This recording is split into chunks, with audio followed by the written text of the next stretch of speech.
Bismillahirrahmanirrahim. Assalamualaikum warahmatullahi wabarakatuh. Alhamdulillahirabbil alamin.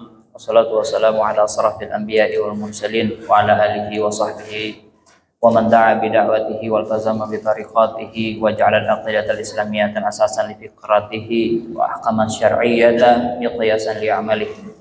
Asyhadu an la ilaha illallah wahdahu la syarikalah wa asyhadu anna Muhammadan abduhu wa rasuluhu la nabiyya ba'da. Allahumma shalli ala Muhammadin wa ala ali Muhammad. Rabbi shrah li sadri wa yassir li amri wahlul 'uqdatam min lisani yafqahu qawli, amma ba'd. Alhamdulillah, puji dan syukur kita panjatkan kehadirat Allah Subhanahu wa taala karena pada waktu selepas maghrib ini kita masih diberikan nikmat iman dan Islam, masih diberikan nikmat kesehatan. Sungguh nikmat yang paling tinggi yang diberikan oleh Allah kepada kita adalah iman dan Islam. Adapun kesehatan, harta dan seterusnya itu adalah nikmat yang di bawah itu. Kalau ada orang yang tertancap imannya, tertancap kuat imannya di dadanya, sekalipun dia sakit, sekalipun dia banyak kesibukan, dia akan selalu menyempatkan diri beribadah kepada Allah Subhanahu wa taala. Akan tetapi sebaliknya, jika imannya tidak tertancap begitu kuat di dadanya, sekaya apapun dia, sesehat apapun dia, setidak sibuk apapun dia tidak akan sempat untuk beribadah kepada Allah Subhanahu wa taala. Itulah mengapa iman dan Islam itu nikmat yang tertinggi. Salawat dan salam kepada Nabi kita Muhammad sallallahu alaihi wasallam, karena dengan perjuangan beliaulah kita dapat mengenal Islam dan dapat menjadikan Islam sebagai pedoman hidup kita.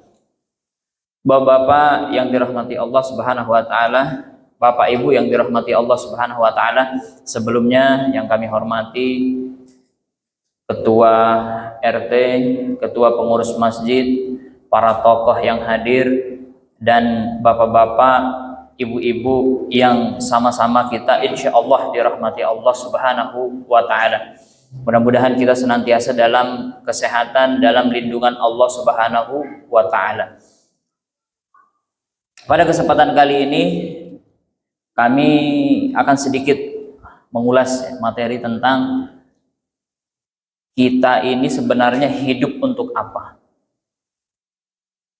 Kita ini diciptakan, kita ini ada di dunia ini, itu kira-kira apakah ada tujuannya ataukah tidak? Ataukah Tuhan yang mengadakan kita di dunia ini itu sekedar iseng saja mengadakan kita di dunia? Nah, insya Allah ini yang akan coba kita bahas. Ada satu kitab yang ditulis oleh guru saya. Judul kitabnya itu adalah Al-Bidayatu Lin-Nahdhati. Al-Bidayah Lin-Nahdhah. Yang insya Allah kalau kita baca kitabnya ini, sedikit banyak kita bisa mendapatkan jawaban bagaimana sih sebenarnya kehidupan ini, apa tujuan hidup, dan seterusnya dan seterusnya. Nah, di dalam kitab ini disebutkan indal insanu gharaiz, pada diri manusia itu ada yang namanya gharaiz. Ma makna gharaiz? Apa itu gharaiz? Gharaiz itu adalah naluri. Jadi ibarat HP, di HP kita itu Pak, pasti ada aplikasinya. Ada aplikasi WhatsApp, ada aplikasi Telegram, ada aplikasi apa lagi Pak? Facebook, wah macam-macam.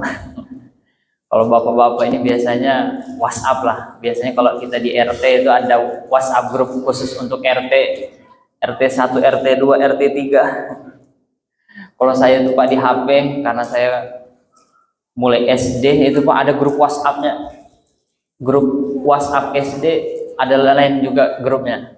Grup WhatsApp SMA lain juga grupnya. Jadi semua grup semua bergrup ya. Nanti mungkin juga ada grup RT berapa ini Pak? 09 khusus bapak-bapak. Yang gosipnya tentang bapak-bapak semuanya.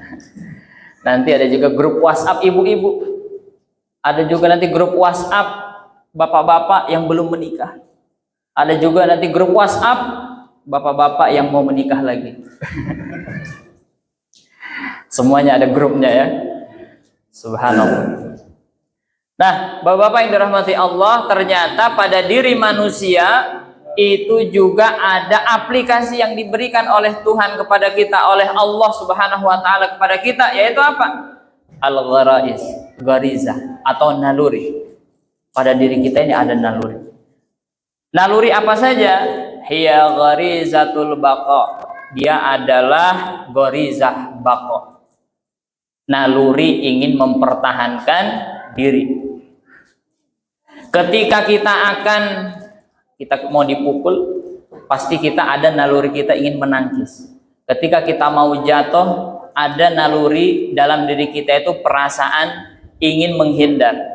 Ketika kita naik motor, kemudian ada orang yang tiba-tiba nyebrang, itu perasaan ada naluri kita langsung ingin menghindar dan seterusnya. Inilah gharizah yang pertama, yaitu naluri baqa, naluri ingin mempertahankan diri. Kemudian apa berikutnya?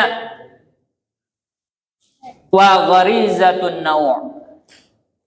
Naluri naw' itu jenis, melestarikan jenis. Kita dulu bapak-bapak mungkin masih ingat waktu masih jomblo, waktu belum menikah, kemudian datang waktunya ada rasa kepingin menikah. Itu adalah bagian dari naluri kita. Ingin menikah, ingin punya anak, ingin punya cucu, ingin menimang cucu. Mudah-mudahan kita bapak-bapak yang dirahmati Allah, usia kita ini berkah, panjang dan berkah. Sempat menimang cicit, sempat melihat cucu, dan sempat menimang cicit. Dan pada saat itu kita semuanya sehat, amin ya rabbal alamin. Ada rasa-rasa ingin kita memiliki anak, ingin memiliki cucu. Kita sayang dengan istri kita, sayang dengan suami, sayang dengan anak, sayang dengan orang tua, sayang dengan kakek, nenek, dan seterusnya. Itu adalah bagian daripada naluri ini. Rasa sayang, rasa cinta, rasa ingin memiliki keturunan, dan seterusnya. Ini bagian daripada aplikasi naluri yang ada dalam diri manusia. Yang berikutnya, gharizatut tadayyun. Naluri ingin tadayun, ingin mengkultuskan, ingin menuhankan sesuatu. Makanya kita Pak, orang-orang dimanapun itu, kalau kita belajar sejarah dari nenek moyang dulu sampai sekarang, manusia itu ada saja kepercayaannya. Ada yang menyembah Allah, ada yang menyembah Tuhan-Tuhan yang lain. Kalau di zaman Rasulullah dulu ada yang menyembah api, Majusi, ada yang Nasrani, ada yang menyembah berhala, dan seterusnya. Itu ada rasa-rasa kepingin atau ingin, ada naluri pada dirinya ingin apa? Menuhankan sesuatu, mempercayai sesuatu, meyakini sesuatu. Kalau mau jalan, ada rasa-rasa gelisah rasanya kalau kita tidak membaca doa. Ada aja rasanya. Itu adalah bagian daripada gharizatut tadayyun. Naluri ingin melestarikan mempercayai sesuatu, menuhankan sesuatu, ingin ada yang dipegang pada diri kita ini, sesuatu yang bisa menyelamatkan kita. Kemudian al-bughdu wal ghadabu hubbus siyadah wa hubbut tamlik wa ma syabihaha innaha min madhahiru gharizatul baqa. Ada kebencian, ada rasa amarah, as-siyadah, hubbus siyadah, cinta kekuasaan, wa hubbut tamlik, cinta ingin kepemilikan, dan semacamnya merupakan mazahir, manifestasi dari gharizatul baqa. adalah manifestasi dari garizah bako. Kita punya rasa benci. Kita kadang-kadang Pak ada rasa marah. Kita kadang-kadang ada benci sama orang. Ya. Kemudian cinta kekuasaan, ingin berkuasa. Wah, ini Pak lagi masa-masanya ini. Tidak lama lagi 2024, pilih ini, pilih itu, pilih si anu, pilih si ini. Sudah kita melihat banyak baliho di mana-mana, banyak orang yang tulisannya coblos ininya, coblos pecinya, coblos janggutnya, coblos macam-macam. Pertanyaannya, kenapa ada orang yang dia itu ingin memasang baliho di mana-mana, merasa ingin berkuasa, dia ingin dipilih, ingin menduduki jabatan, ingin mendapatkan tempat di kantor DPR sana, ingin mendapatkan jabatan di kantor bupati sana, lebih-lebih nanti di kantor DPR, MPR, dan kantor kepresidenan. Mereka ingin mendapatkan jabatan-jabatan itu. Kenapa ada seperti itu? Karena mereka memiliki hubbus siyadah, rasa di dalam nalurinya itu ingin berkuasa. Mungkin karena kita tidak kesampaian Pak, biasanya kita itu tingkat ingin berkuasa terkecil kita itu biasanya di rumah. Biasanya bapak-bapak itu ingin berkuasa di rumah. Pokoknya pendapat saya harus diambil, tidak boleh ini, harus ikut, anak harus begini, harus begitu. Itu adalah bagian daripada naluri kita. Cuman di sini kita baru berbicara jenis-jenisnya. Nah, belum berbicara bagaimana kita mengendalikannya. Nah, itu nanti ada bahasan tersendiri. Yang jelas, pada diri manusia ada rasa benci, ada rasa amarah, ada cinta kekuasaan. Biasanya ibu-ibu kalau nonton sinetron, anaknya kepingin nonton kartun, ibunya menguasai remote-nya karena ingin menonton film-film kesukaannya. Itu minimal naluri itu seperti itu. Ingin berkuasa dalam hal remote TV, ingin berkuasa dalam hal di dapur, ingin berkuasa di rumah. Ini bagian daripada naluri bako ini. Kemudian hubbut tamlik, ingin memiliki sesuatu, mencintai kepemilikan. Kemudian wa amal mahabbah wa rahmah wal muyul ilal jinsi al akhar wa ma syabihaha innaha min madahir gharizatun naw. Rasa kasih sayang, rasa cinta, kecenderungan ingin menyukai lawan jenis dan semacamnya merupakan manifestasi dari gharizah naw. Nah, ini ada rasa cinta, rasa suka. Itu bagian daripada naluri naw ini, gharizatun naw. Ibu-ibu atau mungkin bapak-bapak yang dulunya belum menikah, itu ketemu calonnya, wah itu senangnya luar biasa, Pak. Ya.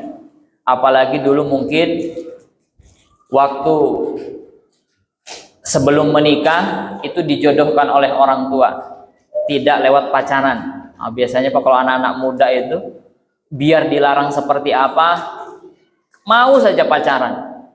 Saya mengajar di salah satu SMA, SMK yang ada di Berau. Itu siswa saya sudah berkali-kali saya ingatkan, nak, jangan berdua-duaan karena ada hadisnya, la yakhluwanna ahadukum bi imra'atin fa inna syaitana salisahuma. Laki-laki dan perempuan yang bukan mahram jangan berdua-duaan. Tapi apa yang mereka lakukan? Habis saya kasih tahu, besoknya masih saja goncengan sama pacarnya. Kenapa? Karena ada rasa suka, rasa cinta dan seterusnya. Apalagi dia lihat film-filmnya yang luar biasa.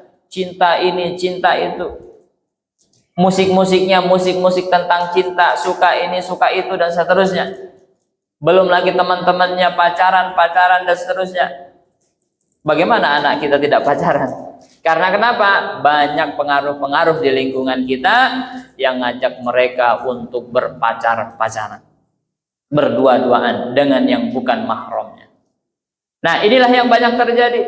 Ketika naluri itu ada, sementara pengendalinya itu kurang, maka terjadilah hal-hal yang tidak diinginkan. Kita sering lihat berita terjadi ruda paksa di sini, ya kan?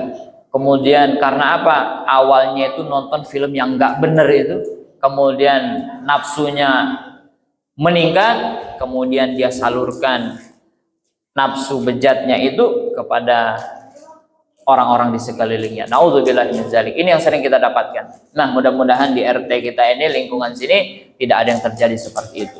Semuanya bisa mengendalikan dengan baik nalurinya ini.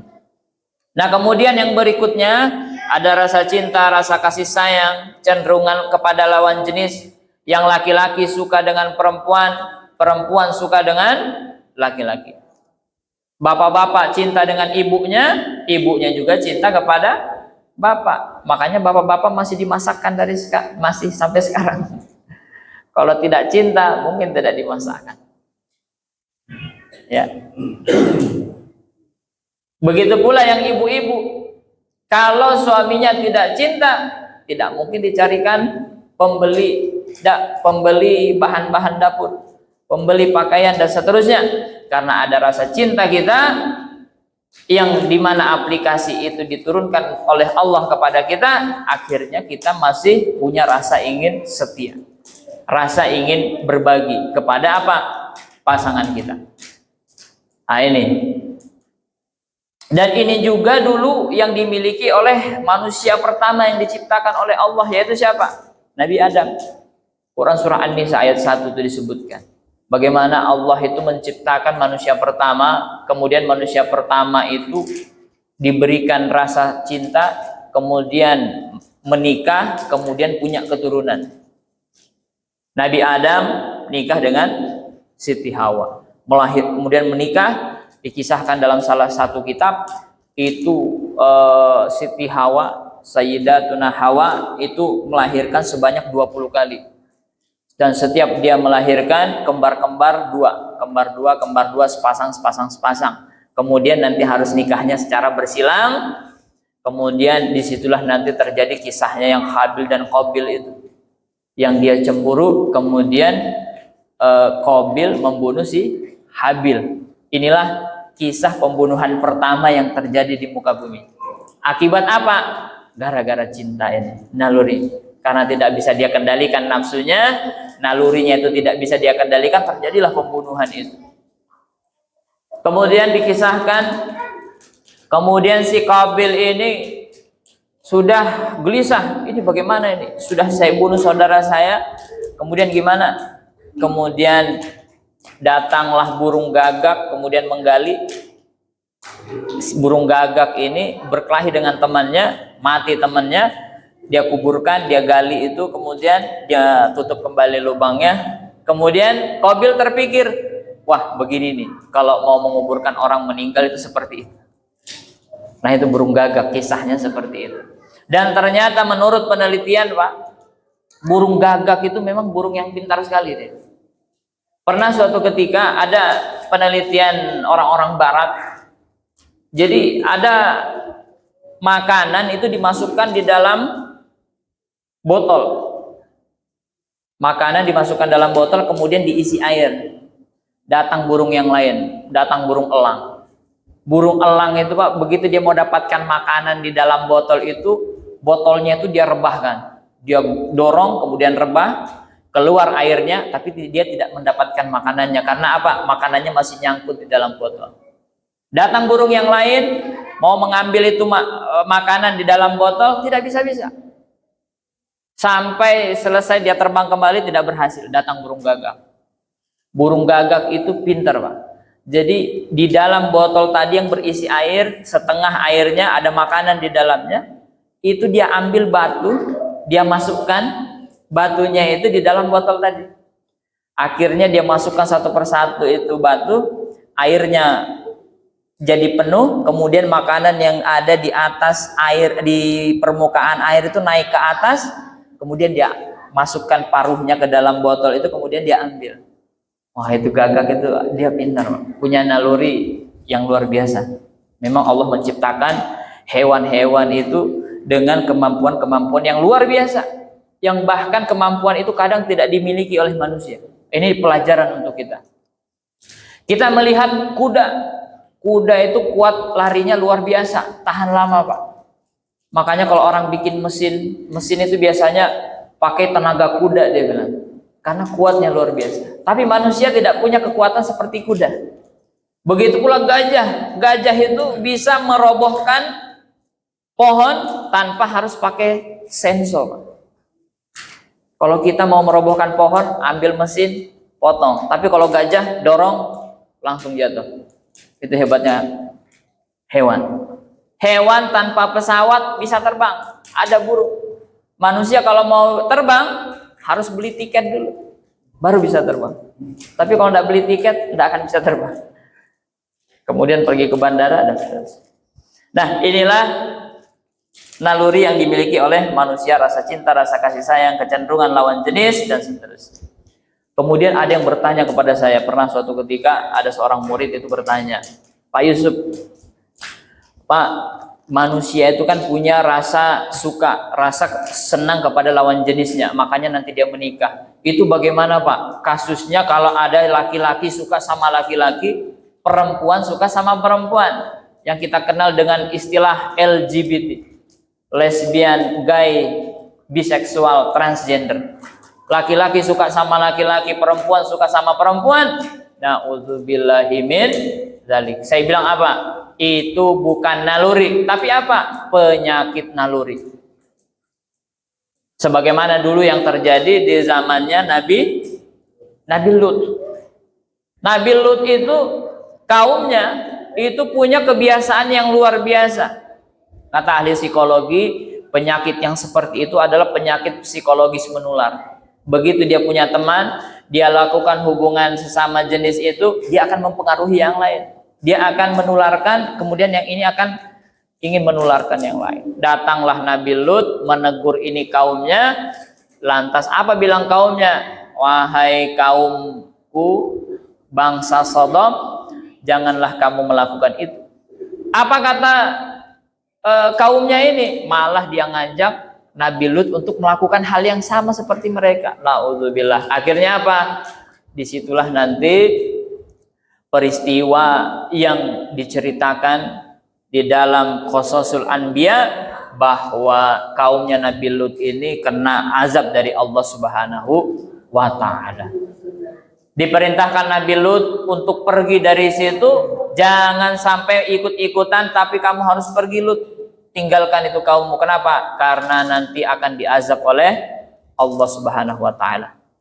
Dan apa azabnya? Dikisahkan ketika Nabi Lut itu disuruh pergi, dia dilarang untuk balik ke belakang. Karena kaumnya Lut ini bakal akan diazab dengan azab yang luar biasa. Dikisahkan mereka di balik tanahnya, gunung meletus, kemudian itu mereka seperti di blender di situ. Kemudian terjadilah hal yang luar biasa di situ, dan kaumnya itu pun kena azab dan mati seketika. Nauzubillah min dzalik. Dan ternyata di beberapa Ramadan lalu saya nonton film dokumenternya di kaum Sodom itu Pak, di sekitar, kalau tidak salah itu di sekitar Yordania. Di situ yang diduga daerahnya kaum Lut itu ketika tanahnya diteliti, kalau tanah umumnya itu susunannya susunan A, B, C, tanahnya di situ itu terbalik, CBA. Ini menandakan bahwa betul-betul dulu kaumnya Nabi Lut ini memang dibalik tanahnya oleh Allah. Nauzubillah min dzalik. Nah, inilah yang terjadi di masa zamannya Nabi Lut. Kemudian kita lanjut lagi. Wa amma at-taqdisu wa ta'zimu wa syu'urul ijazatu wa muhtaji ila ghairihi wa ma syabihaha innaha min madahir gharizatut tadayyun. Adapun takdis, pengkultusan, pengagungan, rasa lemah dan rasa membutuhkan yang lain merupakan madahir dari apa? Gharizatut tadayyun. Ghariza, naluri beragama atau menuhankan sesuatu. Jadi manusia ini punya naluri ingin menuhankan sesuatu. Makanya oleh Allah Subhanahu wa taala setiap masa, setiap kaum itu pasti diutus para nabi di situ untuk apa? Mengarahkan gorizah manusia ini. Zamannya Nabi Adam, dia menuntun siapa? Menuntun keluarganya. Zamannya Nabi Nuh menuntun kaumnya Nuh. Nabi Nuh itu bagaimana kehidupannya di zaman Nabi Nuh itu? Diceritakan beliau itu berdakwah selama 950 tahun. 950 tahun Nabi Nuh berdakwah, yang ikut itu hanya sedikit.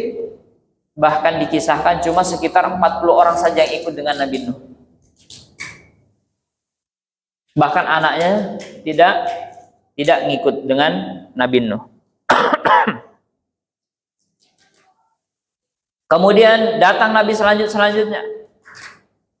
Oleh para ulama dikatakan, makanya ada pembahasan ada Nabi, ada Rasul. Apa beda antara Nabi dengan Rasul?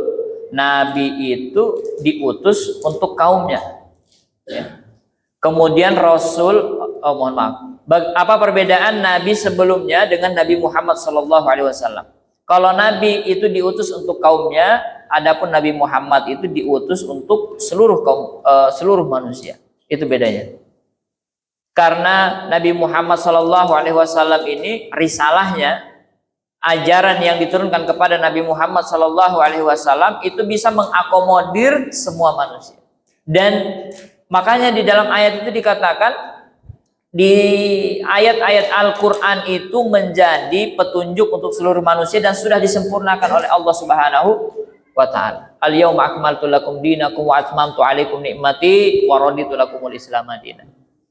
Itu kata Allah Subhanahu wa ta'ala di dalam Al-Quran, bahwa sudah dicukupkan, sudah disempurnakan, dan telah diridhoi Islam itu sebagai agama, din yang diridhoi oleh Allah Subhanahu wa ta'ala. Itulah yang bisa mengakomodir semua. Setiap zaman pasti ada nabinya. Tetapi setelah Nabi Muhammad SAW tidak ada lagi nabi. Yang ada adalah siapa? Para ulama. Makanya ulama itu dikatakan warasatul anbiya. Dia adalah penerus, pewaris para nabi, pewaris ilmunya nabi. Dan ulama inilah nanti yang meneruskan ajaran dari Nabi ini dan membimbing kita manusia-manusia ini, para ulama. Bapak-bapak, ibu-ibu yang dirahmati Allah Subhanahu wa ta'ala, sekali lagi bahwa setiap masa itu pasti ada nabinya. Diturunkan oleh Allah Subhanahu wa ta'ala untuk apa? Membimbing kehidupan kita. Membimbing kehidupan kita. Oleh karenanya maka kalau kita ditanya, sebenarnya hidup kita ini untuk apa sih? Allah mengadakan kita ini untuk apa? Tidak lain tidak bukan adalah pasti ada tujuannya. Pasti ada tujuannya. Manusia menciptakan HP, pasti ada tujuannya manusia menciptakan HP. Manusia menciptakan minuman dalam kemasan seperti ini, pasti ada tujuannya. Saya ingat dulu Pak, waktu kecil itu ketika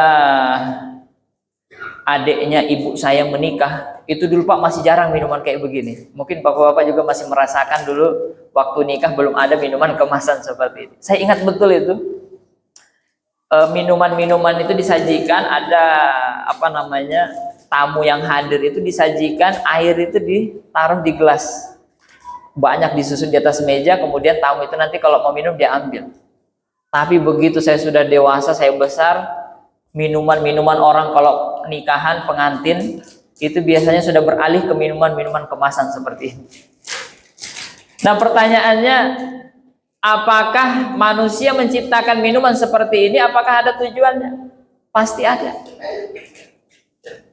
Begitu pula Allah Subhanahu wa ta'ala menciptakan manusia, pasti ada tujuannya. Apa tujuannya? Quran surah Az-Zariyat ayat 56. Wa ma khalaqtul jinna wal insa illa liya'budun. Kata Allah, dan tak kuciptakan jin dan manusia kecuali untuk beribadah, menyembah kepadaku. Artinya apa?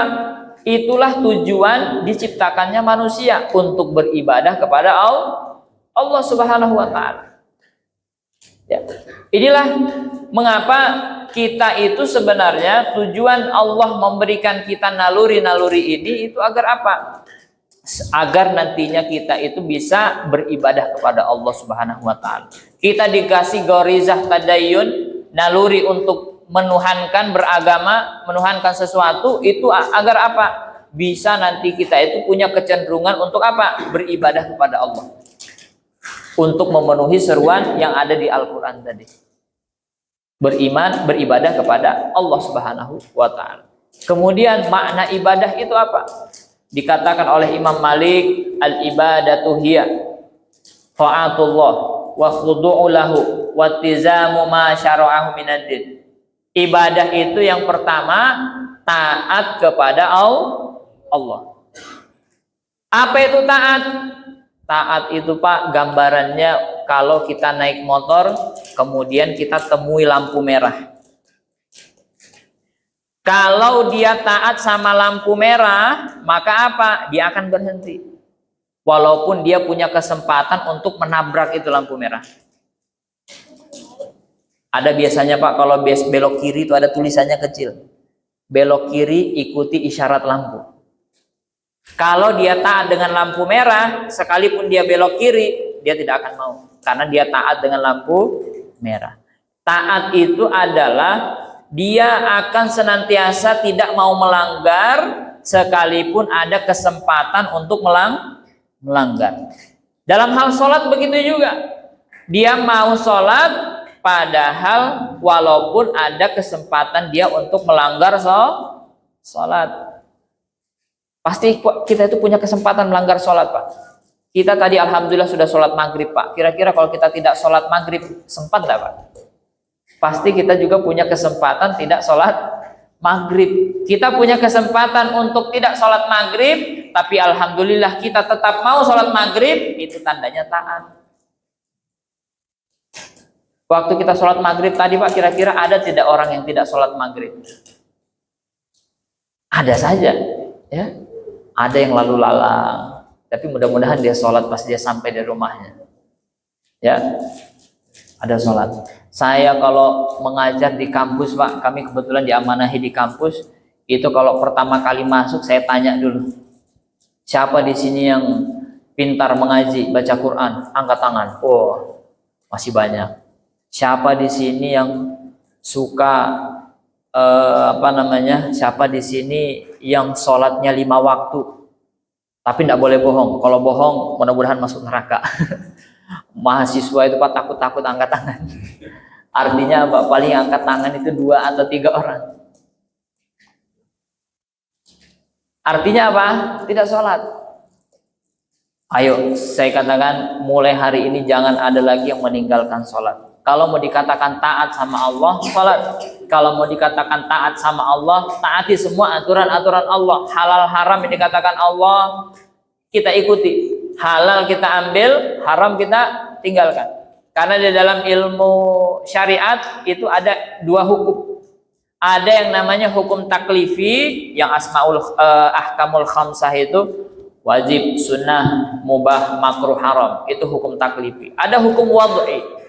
Hukum wad'i itu ada fasad, sah, batal, rukhsah, mani' dan seterusnya. Dan itu mesti kita ikutin. Apa yang kata Allah katakan halal, boleh kita pakai, boleh kita makan, tetapi yang begitu yang haram harus ditolak. Nah, inilah bentuk taat. Yang kedua, ta'atullah wa khudu'u lahu. Tunduk kepada Allah Subhanahu. Apa itu makna tunduk kepada Allah? Tunduk artinya apapun yang diperintahkan oleh Allah, sekalipun dia tidak masuk akal, tetap kita tunduk. Sami'na wa ata'na. Sebagaimana kita lihat Pak, kalau tentara itu biar komandannya bilang A, dia harus A. Kalau dia salah, kalau komandannya salah, dia yang merasa bersalah. Siap salah, siap salah. Kalau orang tunduk kepada Allah, sekalipun itu tidak masuk akal, dia kerjakan. Pernah kami itu debat di kampus masalah filsafat. Kenapa sholat itu 5 waktu? Akhirnya apa? Bingung mahasiswa. Kenapa sholat 5 waktu? Kenapa ndak 4? Kenapa ndak 5? Kenapa ndak 6? Kenapa ndak 1? Kenapa ndak 0 sekalian ndak ada sholat? Ya kan? Nah, jawabannya secara syariat adalah apa? Karena itu diperintahkan oleh Allah. Itu saja. Kita tinggal sami'na wa ata'na, jalankan. Tidak ada alasan-alasan lain. Kenapa babi itu haram? Wah, karena kata mahasiswa karena ada cacing pitanya, karena ada ininya, karena ada itunya, tapi alasan yang benar adalah karena itu diharamkan oleh Allah Subhanahu wa ta'ala. Walaupun daging babi itu enak, Pak. Kata yang pernah memakannya itu katanya enak. Walaupun enak, tapi kalau Allah bilang haram, haram. Inilah yang dinamakan tunduk kepada Allah. Sekalipun kita itu tidak sampai akal kita memikirkan, tetap kita jalankan. Sebagaimana dulu para nabi diperintah oleh Allah, mereka tunduk, Pak. Nabi Nuh itu diperintah oleh Allah apa, Pak? Disuruh dia bikin kapal di atas gunung. Bikin kapal di atas gunung. Biasanya, Pak, kalau orang bikin kapal di mana, Pak? Pasti di dekat sumber-sumber air, di pinggir pantai, supaya nanti enak. Saya kalau jalan-jalan ke Sambaliung, apalagi kalau sudah musim-musim lomba perahu, Pak, itu di pinggir-pinggir sungai itu bersusun. Ada namanya perahu tandung payang, perahunya macam-macam di pinggir air, Pak. Tapi Nabi Nuh itu diperintah Allah bikin kapal di atas gunung. Masuk akal enggak, Pak? Masa disuruh bikin kapal di atas gunung? Tapi apa yang dilakukan oleh Nabi Nuh? Tetap dia tunduk kepada Allah, dia bikin. Karena dia manusia yang ada pada saat itu tidak tahu hikmahnya. Bahwa Allah itu nanti akan menurunkan banjir, yang banjirnya itu sampai menenggelamkan gunung. Tapi Nabi Nuh taat aja, tunduk aja dia sama Allah. Masuk lagi ke Nabi Ibrahim. Nabi Ibrahim itu diperintahkan apa, Pak? Diperintahkan untuk menyembelih anaknya. Kira-kira Bapak kalau diperintahkan Bapak bupati untuk menyembelih anak, mau enggak, Pak? Tapi Nabi Ibrahim diperintahkan untuk menyembelih anaknya. Dan Nabi Ibrahim mau, Pak? Bu? Mau. Dan Nabi Ismail anaknya itu diperintahkan apa? Kalau nanti kamu mau dipotong harus ikhlas. Harus ikhlas kalau mau dipotong. Dan apa yang dilakukan oleh Nabi Ismail? Ikhlas, Pak. Begitu dipotong oleh bapaknya, Nabi Ibrahim, dia potong. Ternyata apa? Ternyata ada hikmahnya di balik itu. Allah perintahkan itu, makanya kamu tunduk aja. Kenapa? Setelah dipotong, ternyata yang dipotongnya itu adalah domba. Dan Nabi Ismail ada di sampingnya. Dan dengan ketaatan Nabi Ibrahim itulah orang tidak akan pernah melupakan kisah Nabi Ibrahim sampai hari kiamat. Kalau sudah bicara korban, itu teringat dengan Nabi Ibrahim. Nabi Musa, ketika dia sudah sampai di tepi Laut Merah, dikejar oleh pasukannya kaum Fir'aun, diperintahkan apa kepada Nabi Musa? Diperintahkan untuk memukulkan tongkatnya ke tepi laut itu. Pertanyaannya, apa hubungannya ingin lolos dari kejaran Fir'aun dengan memukulkan tongkat? Apa hubungannya? Nggak masuk akal. Tapi Nabi Musa tetap taat kepada Allah. Pukulkan tongkat, akhirnya apa? Ternyata ada hal yang terjadi setelah itu. Apa yang terjadi? Laut itu terbelah menjadi 2. Kemudian dia lewat ke situ. Kemudian begitu dia sampai, pasukan Fir'aun itu ketika dia sudah sampai di tengah, Nabi Musa sudah sampai duluan, akhirnya apa? Dimasukkan disatukan kembali ke lautan, akhirnya meninggal mati semuanya pasukan Fir'aun, termasuk Fir'aunnya.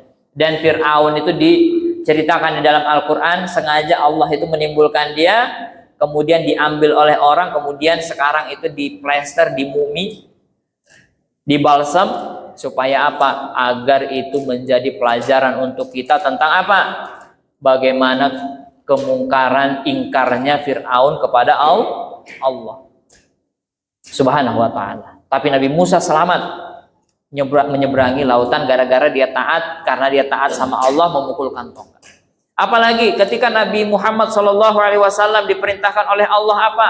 Berdakwah di kalangan kaum kafir Quraisy yang di Mekah, padahal mereka adalah orang-orang semua penyembah berhala, Pak. Penyembah berhala disuruh oleh Allah dia agar mereka itu beriman kepada Allah. Pasti taruhannya apa? Nyawa. Mengubah kebiasaan orang itu tidak mudah, Pak. Menyuruh orang yang biasanya rajin minum minuman keras, kita rubah kebiasaannya mudah tidak, Pak? Kita datang ke preman-preman yang minum-minum itu, jangan minum. Apa kira-kira taruhannya? Siap-siap kita dikeroyoki sama preman, dipukuli dan seterusnya. Itulah resikonya juga yang dialami dulu Nabi kita Muhammad SAW, datang ke tengah orang-orang Makkah pada saat itu yang masih menyembah berhala, menyuruh dia beriman kepada Allah Subhanahu wa taala. Dan Nabi kita Muhammad SAW tidak memikirkan lagi taruhannya itu, tidak memikirkan lagi resikonya, tapi apa? Dia tunduk kepada Allah dan menjalankan perintahnya Allah Subhanahu wa taala. Kemudian yang terakhir, wa khudu'u lahu wattizamu ma syara'ahu minad din. Terikat dengan hukum aturan agama.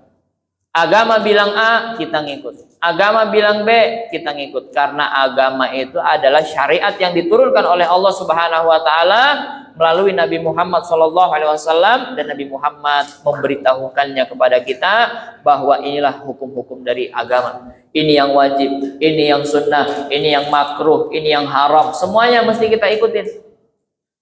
Nah, inilah hidup kita. Kita mesti taat kepada Allah, tunduk kepada Allah, terikat dengan agama yang diturunkan oleh Allah Subhanahu wa taala. Sebagaimana dulu para nabi begitu taatnya kepada Allah, mestinya kita juga begitu taat kita kepada Allah Subhanahu wa taala. Bapak-bapak yang dirahmati Allah Subhanahu wa taala, sepertinya sudah mau isya ya. Mudah-mudahan apa yang sedikit yang kami sampaikan ini ada manfaatnya, dan mudah-mudahan kita termasuk orang-orang yang bisa mengaplikasikan ketaatan, ketundukan, keterikatan kita kepada hukum-hukum Allah ini, dan bisa kita mengendalikan naluri yang diberikan oleh Allah Subhanahu wa taala kepada kita. Kita mencintai sesuatu yang dicintai oleh Allah dan membenci sesuatu yang dibenci oleh Allah Subhanahu wa taala. Apa yang dicintai oleh Allah Subhanahu wa taala? Kebaikan, kema'rufan, ketakwaan, ketaatan, keimanan, itu yang dicintai oleh Allah, maka kita cintai juga itu. Dan kita membenci sesuatu yang dibenci oleh Allah. Apa itu yang dibenci oleh Allah? Kemungkaran, kekufuran, ketidaktaatan, dan seterusnya, itulah hal yang dibenci oleh Allah, maka kita juga membencinya. Jangan sampai kita melakukan kemaksiatan. Jaga diri kita, jaga keluarga kita, jaga lingkungan kita dari kemaksiatan, dan pelihara diri kita dengan ketaatan. Kita jalankan ibadah kita jalankan sholat kita, taat kita kepada Allah Subhanahu wa taala. Semua hukum-hukum syariat kita usahakan kita tegakkan di dalam kehidupan kita, dan semoga kita nanti mendapatkan ridhonya Allah Subhanahu wa taala, dan saat kita wafat nanti kita diberi oleh Allah surganya. Amin ya rabbal alamin. Cukup sekian dan terima kasih. Kita akhiri istighfar 3 kali. Astagfirullahaladzim, astagfirullah. Alhamdulillah, alhamdulillahirabbil alamin, dan doa kafaratul majlis. Subhanakallahumma wa bihamdika asyhadu an la ilaha illa anta astaghfiruka wa atubu ilaik. Mohon maaf atas segala kekurangan kesalahan, lebihnya datang dari Allah, kurangnya datang dari kami pribadi. Wabillahi taufiq wal hidayah. Fastabiqul khairan. Wassalamualaikum warahmatullahi wabarakatuh.